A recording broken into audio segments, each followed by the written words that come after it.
Pendapat berbeda atau dissenting opinion.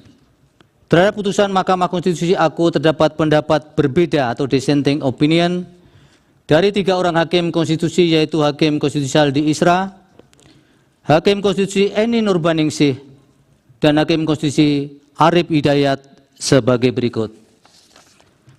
Dipersilahkan. Terima kasih Pak Ketua. Saya hanya akan bacakan ringkasan dari dissenting ini. Menimbang bahwa sebelum sampai pada materi pokok atau inti pendapat berbeda atau dissenting opinion, saya akan menguraikan terlebih dahulu berkenaan dengan pemilu yang jujur dan adil sebagai bagian azas atau prinsip fundamental pemilu yang diatur dalam Undang-Undang Dasar 1945 sebagai berikut. Setelah membaca Undang-Undang Dasar 1945 secara komprehensif, dapat dipahami bahwa sistem politik demokrasi yang hendak dibangun adalah demokrasi yang bermartabat dalam kerangka persatuan dan kesatuan bangsa. Untuk itu, Undang-Undang Dasar 1945 menegaskan bahwa pemilu sebagai mekanisme demokrasi harus dijalankan secara jujur dan adil. Hal itu yang menjadi alasan mengapa pasal 22E ayat 1 Undang-Undang Dasar 1945 mengatur azas langsung, umum, bebas, rahasia, jujur, adil, dan berkala setiap 5 tahun sekali sebagai azas pemilu. Norma tersebut merupakan azas atau prinsip dasar kontestasi pemilu yang mesti dilaksanakan agar sistem demokrasi yang dicita-citakan Undang-Undang Dasar 1945 dapat dicapai. Pada saat yang sama juga akan menjadi benteng atau perisai agar demokrasi tidak dibelokkan ke arah sistem politik yang secara esensial bukan sistem politik yang demokratis. Paragraf berikutnya dianggap dibacakan. Berbagai prinsip dan kriteria pemilu jujur dan adil, serta kemungkinan adanya malpraktek yang akan terjadi dalam pemilu sebagaimana telah diuraikan di atas, dapat dipahami tidak cukup sekadar diukur dari aspek aturan dan tersedianya mekanisme penyelesaian masalah hukum pemilu, melainkan juga mencakup aspek kesetaraan hak warga negara dan kontestasi yang bebas serta harus berada dalam level yang sama, same level of playing field. Dengan demikian, persaingan yang bebas dan adil antar peserta dimaknai sebagai suatu kontestasi yang harus dimulai dan berada pada titik awal yang satu level atau sama level. Tak hanya itu, dalam kontestasi, persaingan yang adil dan jujur dipahami pula sebagai upaya menempatkan hak pilih warga negara sebagai hak konstitusional atau constitutional rights yang harus dihormati secara setara tanpa adanya sikap dan tindakan curang di dalamnya.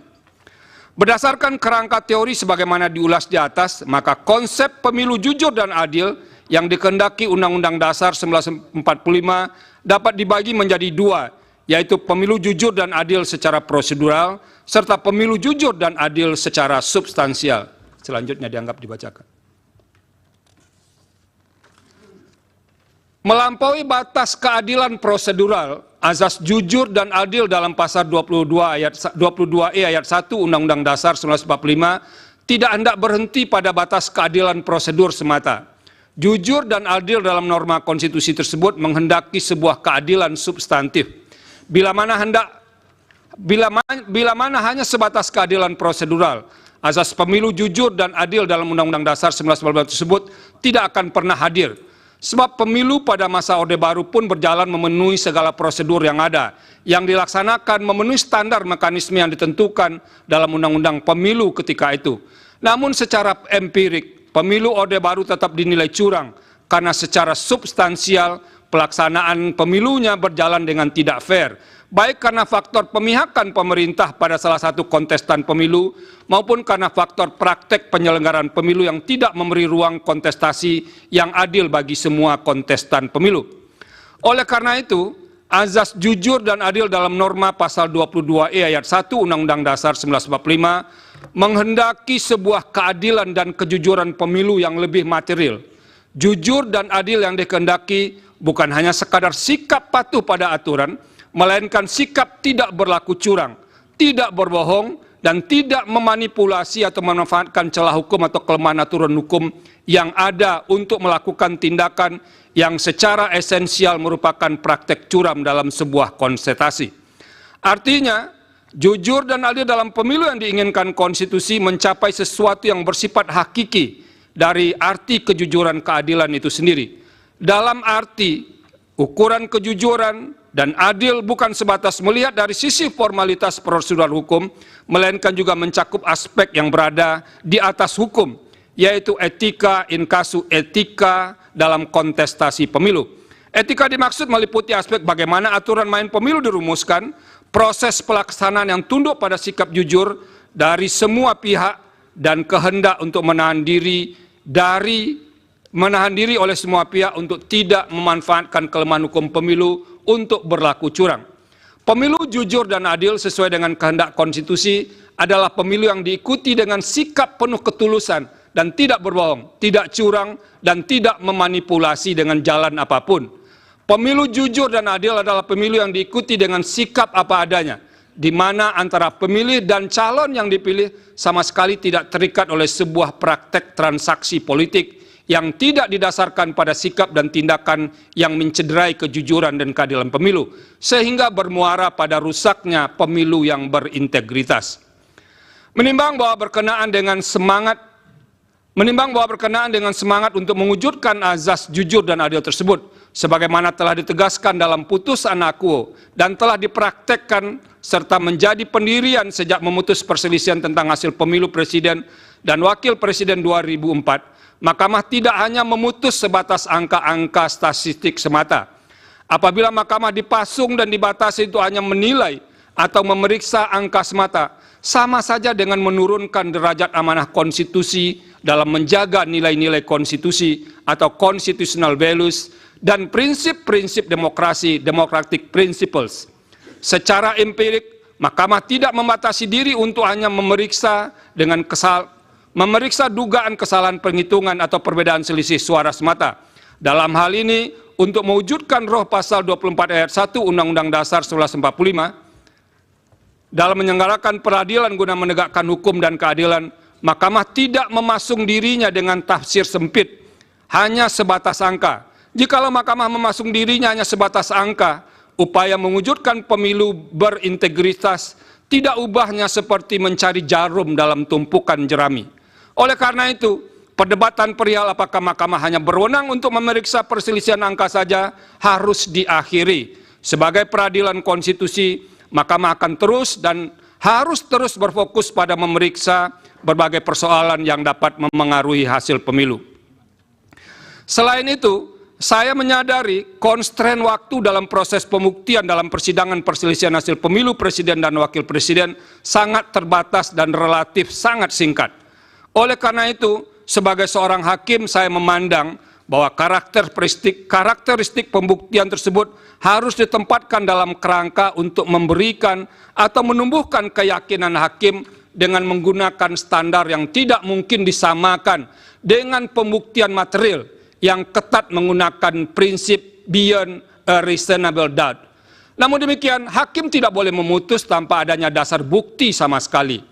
Akan tetapi seorang hakim konstitusi dapat memutus sepanjang bukti yang ada dan fakta yang diperoleh dalam persidangan masih relevan serta menambah keyakinan pada diri hakim dalam menjalankan fungsi peradilan konstitusi sebagai amanat pasal 24C ayat 1 Undang-Undang Dasar 1945. Menimbang bahwa sekalipun tidak tunduk pada persoalan angka semata, dalam putusan aku, Mahkamah telah menyatakan permohonan pemohon tidak beralasan menurut hukum untuk seluruhnya.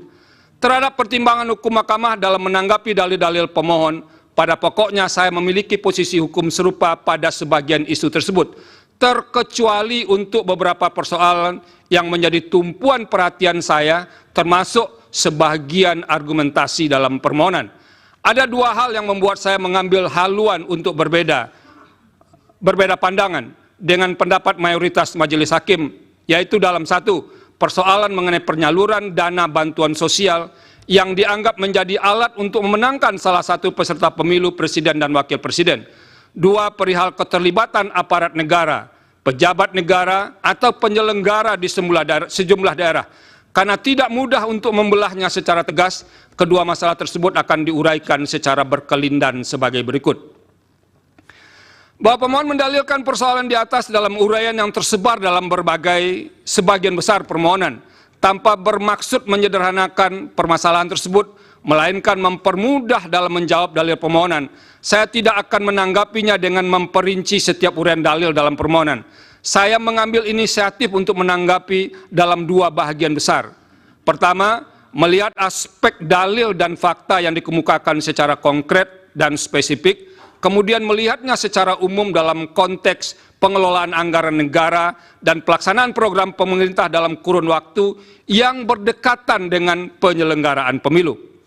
Dalam permohonannya, pemohon mengungkapkan fakta dan kejadian tertentu secara spesifik, yaitu dukungan yang diberikan Presiden terhadap pihak terkait, pasangan calon Presiden dan Wakil Presiden nomor urut 2. Dukungan dimaksud sebagaimana dalil pemohon dilakukan dengan cara mengalokasikan anggaran negara tertentu dan diwujudkan melalui pelaksanaan program pemerintah berupa penyaluran dana bantuan sosial.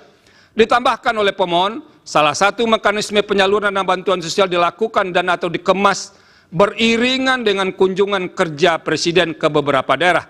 Cara demikian umum pemohon merupakan bentuk kampanye terselubung dan memberi kontribusi besar atau signifikan terhadap penambahan suara pasangan calon Presiden dan Wakil Presiden nomor urut 2. Selanjutnya dianggap dibacakan. Namun demikian, fakta konkret sebagaimana menjadi objek penilaian di atas tidak bisa dilepaskan secara kontekstual atas pengaruh dari unsur-unsur lain yang menimbulkan hubungan sebab akibat.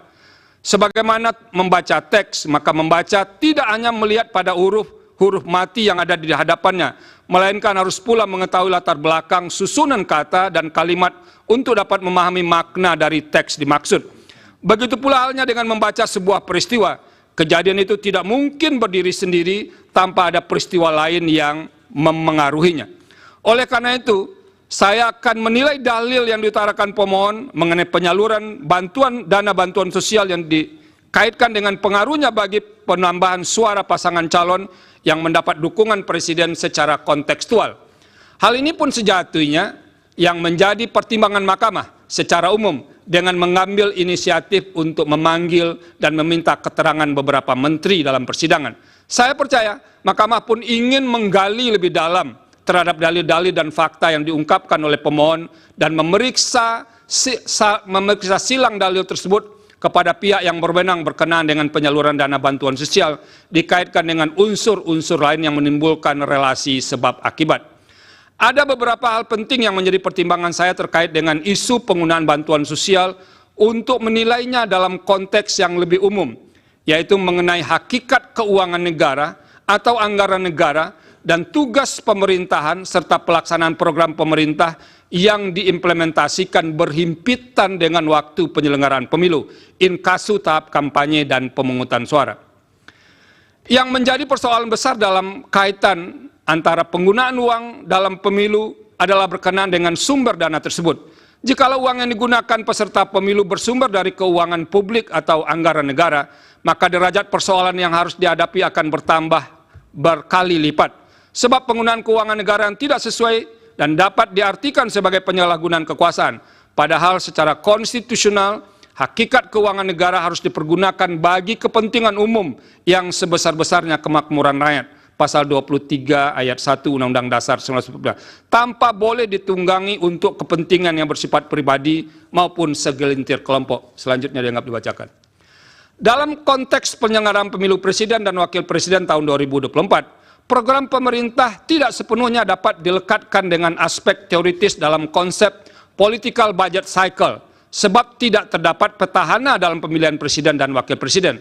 Presiden yang saat ini memegang jabatan tidak menjadi peserta pemilu, meskipun sebagai pribadi orang yang sedang memegang jabatan tersebut tetap memiliki hak untuk memberikan dukungan politiknya kepada salah satu pasangan calon peserta pemilihan.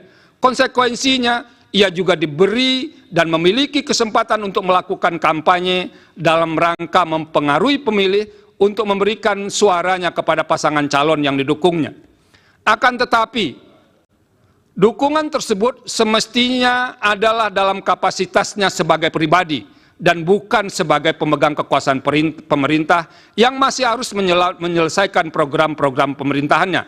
Pada titik inilah kemudian yang menjadi sulit untuk menilai tindakan seorang presiden sebelum dan selama penyelenggaraan pemilu.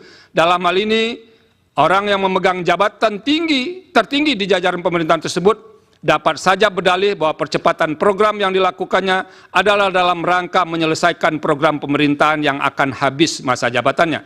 Namun program dimaksud pun dapat digunakan sebagai kamuflase dan dimanfaatkan sekaligus sebagai piranti dalam memberikan dukungan atas pasangan calon peserta pemilihan presiden dan wakil presiden.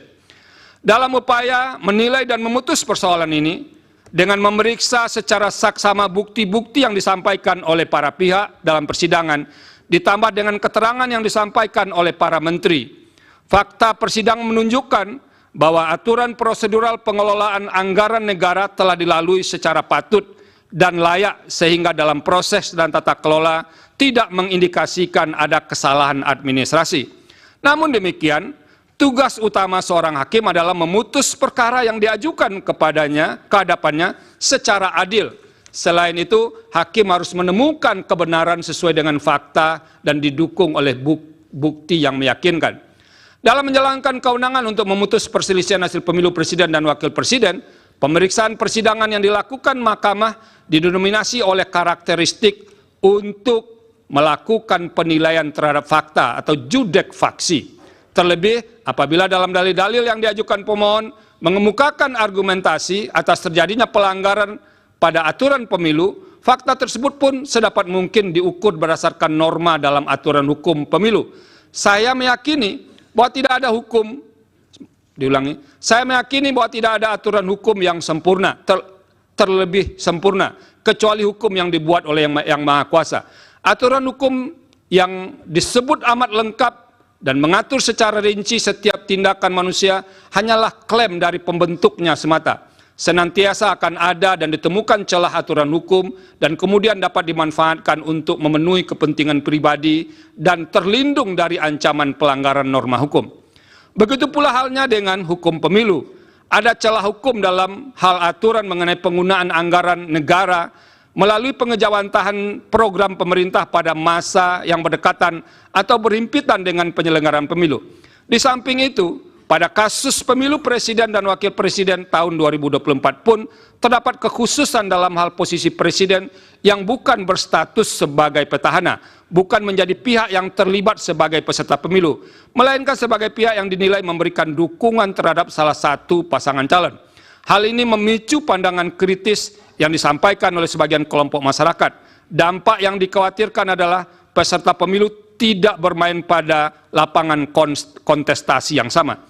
Terlebih fakta hukum yang ada di sekitar atau pada tahap kampanye berlangsung, kunjungan presiden ke daerah menunjukkan peningkatan intensitas dibandingkan biasanya.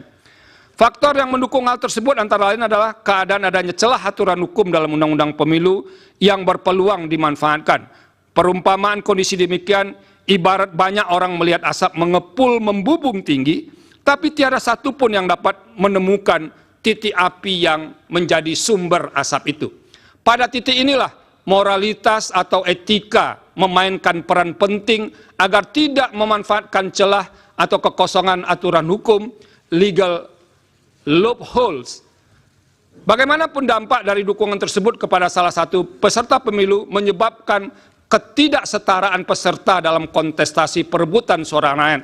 Padahal salah satu bentuk nyata perwujudan azas adil dalam pemilu adalah adanya upaya para peserta pemilu berada pada posisi yang setara. Suasana kebatinan demikian seharusnya dipahami semua penyelenggara pemilu dan pejabat negara untuk menerapkan standar etika tertinggi, the highest moral standard. Berdasarkan pertimbangan di atas, secara kelembagaan, saya memahami posisi mahkamah atau mayoritas hakim yang terkendala oleh banyak pertimbangan, terutama soal bukti dan penilaian atas bukti yang sehingga tidak dapat bergerak lebih jauh. Namun demikian, secara pribadi, sebagai hakim, saya memiliki keyakinan yang berbeda. Namun demikian, secara pribadi, sebagai hakim, saya memiliki keyakinan yang berbeda dengan sebagian hakim yang lain. Dalam hal ini, terdapat fakta persidangan perihal pemberian atau penyaluran bansos atau sebutan lainnya yang lebih masif dibagikan pada rentang waktu yang berdekatan atau berhimpitan dengan pemilu. Praktek demikian merupakan salah satu pola yang jamak terjadi untuk mendapatkan keuntungan dalam pemilu yang disebut dengan electoral incentive. Keterlibatan beberapa menteri aktif yang menjadi tim kampanye dalam membagi bansos terasosiasi dengan jabatan presiden secara langsung maupun tidak langsung sebagai pemberi bansos memunculkan atau setidaknya berpotensi atas adanya konflik kepentingan dengan pasangan calon. Sementara itu merujuk fakta yang terungkap dalam proses persidangan. Menteri yang terkait langsung dengan tugas tersebut, inkasu Menteri Sosial, yang seharusnya memiliki tanggung jawab terhadap pemberian bansos, menyampaikan keterangan bahwa tidak pernah terlibat dan atau dilibatkan dalam pemberian atau penyaluran bansos secara langsung di lapangan. Selain itu diperoleh pula fakta dalam persidangan bahwa terdapat sejumlah menteri aktif yang membagikan bansos kepada masyarakat, terutama selama periode kampanye. Kunjungan ke masyarakat itu hampir selalu menyampaikan pesan bersayap yang dapat dimaknai sebagai bentuk dukungan atau kampanye terselubung bagi pasangan calon tertentu. Padahal ketika kegiatan para menteri membagikan dana bansos atau dana lain yang berasal dari APBN, norma pasal 281 ayat 1 Undang-Undang Pemilu antara lain menyatakan, menteri harus memenuhi ketentuan, tidak menggunakan fasilitas dalam jabatannya kecuali fasilitas pengamanan bagi pejabat negara sebagaimana diatur dalam ketentuan peraturan perundang-undangan dan menjalani cuti di luar tanggungan negara. Berdasarkan pertimbangan hukum dan fakta tersebut, pembagian bansos atau nama lainnya untuk kepentingan elektoral menjadi tidak mungkin untuk dinafikan sama sekali. Oleh karena itu, saya mengemban kewajiban moral atau moral obligation untuk mengingatkan guna mengantisipasi dan mencegah terjadinya pengulangan atas keadaan serupa dalam setiap kontestasi pemilu. Terlebih dalam waktu dekat yang hanya berselang berbilang bulan dan akan dilaksanakan pemilihan kepala daerah dan wakil kepala daerah serentak secara nasional. Penggunaan anggaran negara atau daerah oleh petahana, pejabat negara atau oleh kepala daerah demi memenangkan salah satu peserta pemilihan yang didukungnya dapat dimanfaatkan sebagai celah hukum dan dapat ditiru menjadi bahagian dari strategi pemilihan. Dengan menyatakan dalil akuo terbukti, maka akan menjadi pesan jelas dan efek kejut, deterrent efek kepada semua calon kontestan dalam pemilihan kepala daerah dan wakil kepala daerah bulan November 2024 yang akan datang untuk tidak melakukan hal serupa. Dengan demikian, saya berkeyakinan bahwa dalil pemohon terkait dengan politisasi bansos beralasan menurut hukum. Bahwa dalam kaitan dengan dalil di atas, pemohon mengemukakan beragam tindakan yang dilakukan oleh aparat atau penyelenggara negara disertai dengan alat bukti untuk mendukung argumentasinya. Dalam persidangan, termohon telah menyampaikan sanggahan terhadap beberapa dalil yang disampaikan pemohon, dan Bawaslu serta pihak terkait pun telah memberikan keterangan serta bantahan ihwal dalil akuo. Salah satu posisi atau jabatan pemerintah yang kerap muncul dalam fakta persidangan adalah persoalan netralitas penjabat atau PJ kepala daerah dalam proses pemilu. Sebagaimana kita pahami, PJ kepala daerah yang terdapat di sekitar tahapan pemilu 2024, ini maaf tolong diperbaiki 2024, termasuk pemilu presiden dan wakil presiden merupakan konsekuensi masa transisi menuju penyelenggaraan pemilihan kepala daerah dan wakil kepala daerah serentak pada bulan November 2024. Sebagai PJ kepala daerah, mereka bukan berasal dari hasil pemilu, tapi ditunjuk oleh pejabat yang berwenang, inkasu Menteri Dalam Negeri atau Presiden. Secara normatif, eksistensi PJ kepala daerah didasarkan pada norma 201 ayat 9, ayat 10, dan ayat 11 Undang-Undang 10 2016. Artinya, pengisian PJ kepala daerah telah direncanakan dan diatur jauh sebelum penyelenggaraan pemilu 2024. Selain berkenaan dengan PJ kepala daerah, kepala desa termasuk salah satu aparatur negara yang kerap didalilkan pemohon, khususnya terkait dengan netralitas aparatur penyelenggara.